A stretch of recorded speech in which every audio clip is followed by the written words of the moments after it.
Hello' everyone, ৰাতিপুৱাই মাহঁতৰ ঘৰলৈ বুলি আজি অইন এটা ৰাস্তাৰে ওলালোঁ। আহি আছোঁ এইটো ৰাস্তাটো অইন এটা ৰাস্তা। আমি প্ৰথমতে মালিগাঁৱৰে গৈছিলোঁ, বহুত জাম আছিলে। জাম মানে আমি জামে গৈ ৰিটাৰ্ণটো হ'ব নোৱাৰি, ব্ৰিজৰ ওপৰে গৈ ভূতনাথৰ পৰা উভতি আহি আকৌ আমি হাইৱে হৈ আহি বৰাগাঁৱৰে এনেকৈ সোমাই আহি মানে পাহাৰুৱা ৰাস্তাৰে আহিলোঁ। পাহাৰুৱা ৰাস্তাৰ কিছু এটা অভিজ্ঞতা ল'লোঁ, ভাবিলোঁ আপোনালোককো দেখুৱাওঁ অলপমান। বহুত দীঘল আছিলে ৰাস্তাটো, মাজে দেখুৱাইছোঁ। চাওকচোন, বহুত হাই ল' আপ ডাউন এনেকৈ ৰাস্তাটো ভাল লাগিছে গৈ। এইবিলাক মালিগাঁও পাহাৰ, মানে পাহাৰুৱা ৰাস্তাৰে হয়। আমি আমবাৰী তিনিআলিটো উলিয়াইছিলোঁ।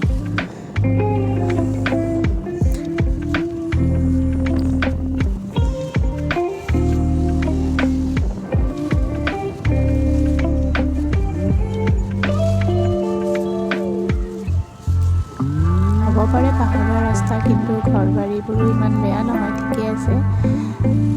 দোকান পোহৰো আছে যথেষ্ট।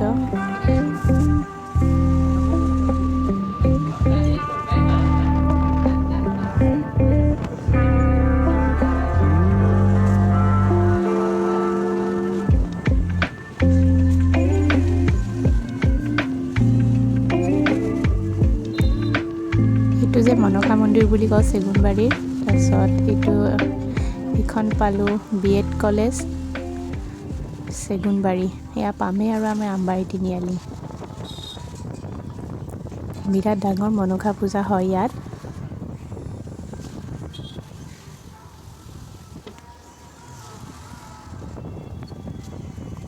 কেইটামান একদম আপ চাবচোন কেনেকৈ। আমি এতিয়া আমি আপৰ পৰা ডাউনলৈ নামি যাম, বহুত বেছি আছে।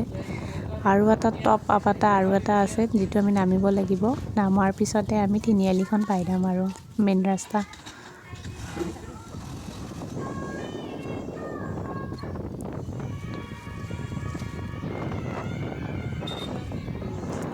পামেই আৰু এয়া চাওক কিমান হাই।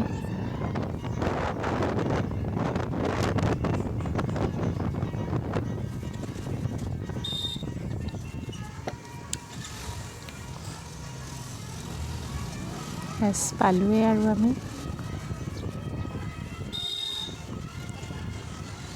এয়া আমবাৰীতে